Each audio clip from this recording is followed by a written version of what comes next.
हम अपने जीवन को उत्थानशील बनाना चाहते हैं, पतन से बचाना चाहते हैं, खुशियों का वातावरण पैदा करना चाहते हैं, तो उसके लिए कोई दूसरा कारण नहीं है। हम स्वयं कारण हैं, हमारे विचार कारण हैं कि हम कैसा जीवन प्राप्त कर सकते हैं। और उस जीवन को प्राप्त करने के लिए हमें 4 सूत्र बहुत जरूरी हैं। सत्यस्य मैत्री गुणसो प्रमोदम क्लिष्टेषु जीवेषु कृपा परतम माध्यस्थ भावम विपरीत वृत्तो सदा ममात्मा विद्यात देवी। हम रोज बोलते भी हैं मैत्री भाव जगत में मेरा सब जीवों से नित्य रहे, लेकिन हम कहते हैं मैत्री भाव हो। कभी आपने विचार किया? मैत्री एक उल्लास से भर देती है, मैत्री हमारे जीवन को पावन कर देती है, मैत्री हमारे जीवन को धन्य कर देती है। और जब हम मैत्री में होते हैं तो बहुत आनंद आता है। किसी के साथ रहने का मन करता है, लेकिन किसी और के साथ मत रहना, अपने आप साथ रहना, क्योंकि अपने गुण अपने अंदर हैं। बाहर तो सिर्फ भिखारीपना है, बाहर किसी से मांगने से कभी सुख और शांति नहीं मिलती है। भले सुविधाएं मिल जाएंगी, लेकिन शांति जब मिलेगी तो हमारे अंदर मिलेगी। सिर्फ हमें 4 बातों का निरीक्षण करना है कि हमारी ऊर्जा प्रेम में बहे, किसी के उपकारी का एहसान माने, हमारे जीवन में करुणा आए, दया आए, वात्सल्य आए। लेकिन हम अपनी सकारात्मक ऊर्जा को नकारात्मकता में बदल देते हैं। हमें जो कुछ बाहर से मिलता है उसको हम अपना लेते हैं, हमारे अंदर के झरने बंद पड़े हैं। कहा है सत्य से मैत्री, सब जीवों पर मेरा प्रेम भाव हो। मोह और प्रेम में बहुत अंतर होता है। मोह कैदी की तरह होता है जो सिर्फ अपनों को जानता है, और प्रेम बहुत विशाल होता है, लेकिन हमने प्रेम की शक्ति को नहीं पहचाना।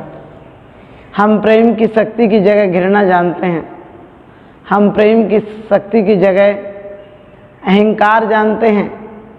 प्रेम तो दयावान होता है।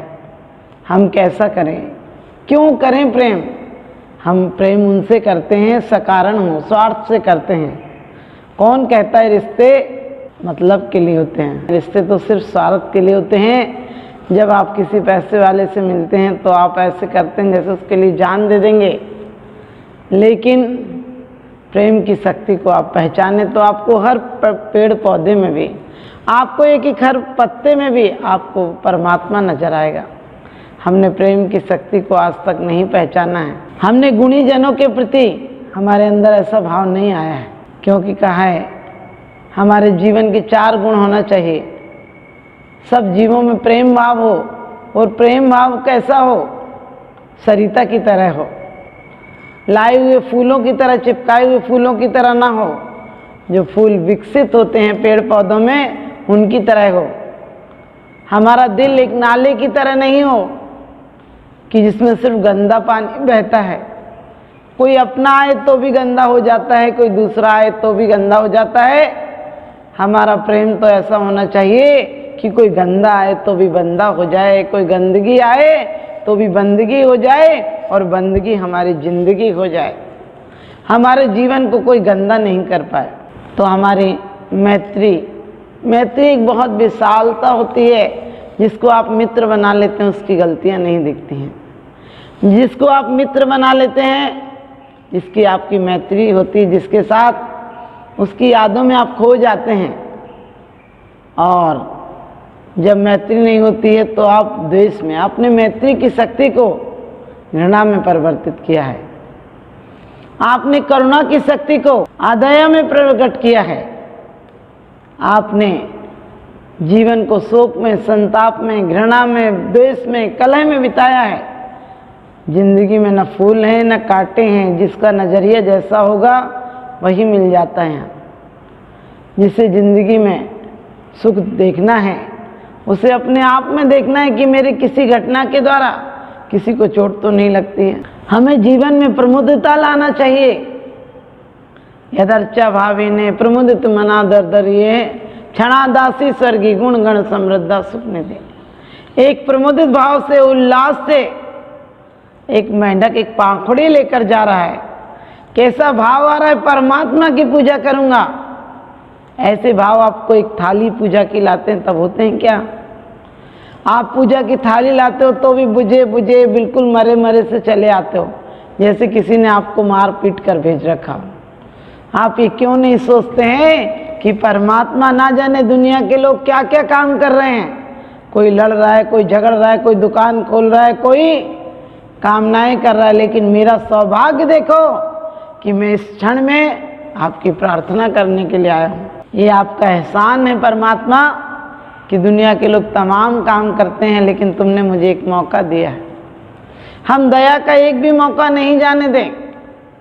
हम जब भी कभी मौका आता है अपने सारे काम छोड़ देना, क्योंकि कहते पोथी पढ़ पढ़ जगमुआ, पंडित भया न कोई, और 2.5 अक्षर प्रेम का पढ़े सो पंडित हुए। जिसके अंदर प्रेम आता है उसके अंदर दया आती है, क्योंकि आप अपनों को दुखी नहीं देखना चाहते हैं। आप अपनों को कभी परेशान नहीं होने देते हैं, उनकी परेशानी के लिए अपनी जान हाजिर कर देते हैं। कभी आपने दूसरों के बारे में सोचा? हम रोज कहते हैं कि दया, हमारे अंदर तो बहुत दया है।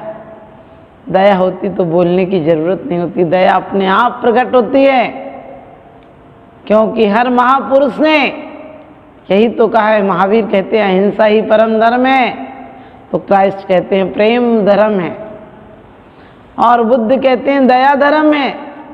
सब पर्यायवाची है, सबका अर्थ एक सा ही है, लेकिन आज तक हमने दया प्रकट नहीं की। दया की जगह अदया की है, कठोरता की है।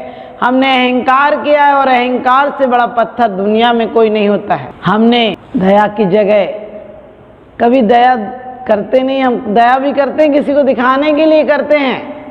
आप किसी को देते भी हैं कुछ तो पहले अपना प्रॉफिट देख लेते, इसके बदले में क्या मिलेगा, इस जिंदगी में भी इज्जत मिलेगी या नहीं मिलेगी, अगले जन्म में मुझे स्वर्ग मिलेगा, मोक्ष मिलेगा, ऐसे ऐसा वैभव मिलेगा। ऐसा क्यों सोचते हो? भिखारीपना मिटता नहीं तो समझना अभी भक्ति प्रारंभ भी नहीं हुई। और करुणा हमारे अंदर हो, दया हो। दया हो तो किसी का दुख देखकर तुम्हारा दिल द्रवित हो जाना चाहिए, तुम्हारा दिल मोम की तरह पिघल जाना चाहिए। किसी के और के आंसू देखकर तुम्हारे अंदर आंसू फूट जाना चाहिए, क्योंकि कहते हैं उस दिन समझ लेना धर्म की शुरुआत हो जाएगी जब दूसरों की पीड़ा देखकर तुम दुखी हो जाओगे। क्योंकि कहते हैं कि जब दूसरों की पीड़ा पर तुम्हारे आंसू आने लगे तो समझ लेना महावीर आ गए। क्योंकि जो पर पीड़ा को अपना कर नयन का नीर बनते हैं, जो पर पीड़ा को अपना कर नयन का नीर बनते हैं, कुछ ही हैं जो द्रौपदी के बदन का चीर बनते हैं। जहाँ को जीत करके तुम सिकंदर बन तो जाओगे, जो खुद को जीत लेते हैं वही महावीर बनते हैं। जो खुद को जीत लेते हैं वही महावीर बनते हैं। हमारे यहाँ पहले कितना आदर था, कितनी दया थी। एक के यहाँ कुछ हो जाता था, मौत आदि हो जाती थी तो पूरा पड़ोस खाना लेकर पहुँच जाता था। जिसका जीवन भर खाते थे उसके यहाँ मरने पर उसे जलाने के लिए लकड़ियाँ भी अपने घर से ले जाते थे। आज हृदय इतना संवेदनहीन हो गया है, संवेदना मर गई है उसकी। किसी के यहाँ कुछ गलत घटना हो जाए, गलत क्या घटना तो घटना है, होगी, मौत तो आएगी, लेकिन किसी के यहाँ मौत भी आ जाए तो आप फ़ोन पर पूछते हैं कितने बजे का प्रोग्राम है। आप घर से नाश्ता करके जाते हैं, वहाँ किसी की लाश जल रही होती है जो आपका अपना था, आपके साथ उठता बैठता था, बोलता चालता था, जो कल तक आपका मित्र था। उसे देखकर भी, जलते हुए देखकर तुम्हारे अंदर कोई ऐसे भाव नहीं होते कि मैं भी एक दिन जल जाऊंगा, दुनिया वैसी बेकार है, इसमें क्या ज़्यादा लगना, ऐसा भाव नहीं आता है तुम्हारे अंदर।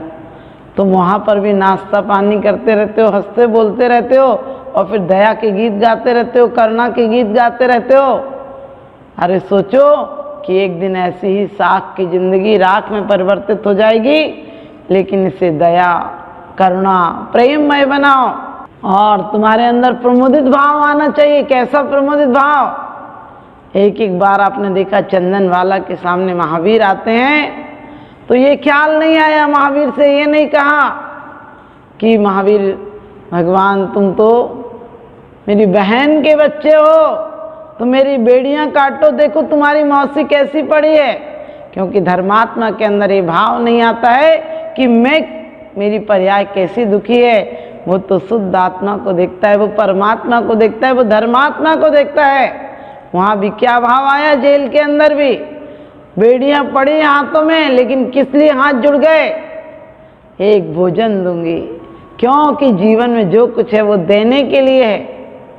और नमोस्तु नमोस्तु करती है, बेड़ियां टूट जाती हैं, क्योंकि लोग कहते हैं चमत्कार को नमस्कार करो। अरे तुम अंदर प्रेम तो जगाओ, तुम अंदर में आदर भाव तो लाओ।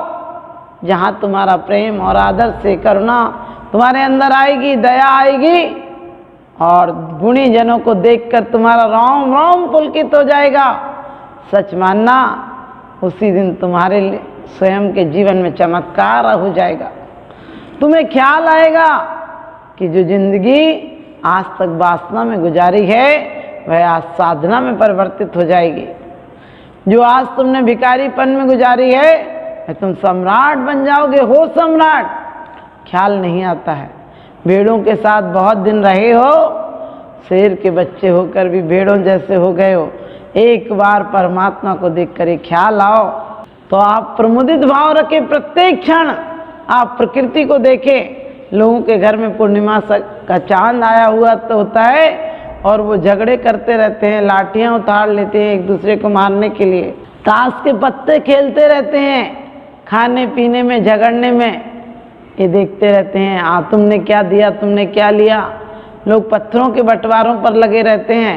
लोग नोटों के बंडल को जोड़ना अपनी जिंदगी की कामयाबी समझते हैं। इसे कामयाबी मत समझना, ये तुम्हारी जिंदगी की बहुत बड़ी हार है। जिन श्वासों से तुम परमात्मा का मंदिर बना सकते थे, जिस श्वासों से तुम ऊर्ध्वगामी हो सकते थे, उन श्वासों की उन ऊर्जा को तुमने अधोगति में लगा दिया। कृतज्ञता होना चाहिए हमारे अंदर। कैसी कृतज्ञता होना चाहिए? किसी को बड़े को देखो कि हमें क्या मिला है। जीवन में जो मिला है वो देव सास गुरु की आराधना का फल मिला है। आपको उच्च गोत्र मिला है, अच्छा रूप मिला है, अच्छा परिवार मिला है। क्योंकि 3 चीज़ें के लिए तो आदमी भटकता है संसार में, धन के लिए, यश के लिए और कामना के लिए। कामना वो कई तरह की हो सकती है, हमारा भिखारीपना, लेकिन जो कामना को आराधना में बदल देता है, जो कामना को प्रार्थना में बदल देता है, तुलसी की एक पत्नी की एक फटकार ने शक्ति वही थी, लेकिन दिशा बदल दी तो आपको पता है महाकवि पैदा हो गया। अंजन चोर दिशा बदल दी तो निरंजन हो गया। हम लोग रोज मंदिरों में आते हैं, अपनी दिशा नहीं बदल पाते हैं, क्योंकि जो कुछ गुण हैं वो हमारे अंदर से प्रकट होते हैं और दुर्गुण होते हैं वो बाहर से आते हैं। आप रास्ते पर गुजरते हैं, कोई आपको जय जिनेंद्र कर ले, राम राम कर ले, आप खुश हो जाते हैं। और आपको देखकर जय जिनेंद्र नहीं करे, आप दुख से व्याकुल हो जाते हैं। क्यों? दुख बाहर से आता है। आपको जय जिनेंद्र करे ये भी बाहर की बात है, और ना करे ये भी बाहर की बात है। आप तो प्रत्येक क्षण सोचो मैं परमात्मा हूँ, मुझे बनना है, एक लक्ष्य रखो जिसे दूसरों का दुख दिखाई देता है। हो सकता है वो व्यक्ति दुखी हो, चिंतित हो, टेंशन में हो, आप ऐसा नहीं सोचते हैं। जिसे दूसरों का दुख दिखाई देता है उसे जमाना बधाई देता है। जिसे दूसरों का दुख दिखाई देता है उसे जमाना बधाई देता है। और आपसे कोई कुछ बुरा कह दे तो कह दो कि मैं ऊंचा सुनाई देता है, कह दो कि मैं ऊंचा सुनाई देता है। लेकिन आदमी चुगली को, निंदा को कान लगा के सुनता है, नहीं होता है तो भी उसे सुनाई पड़ता है, और अच्छी बातें हो तो सुनाई नहीं पड़ता है।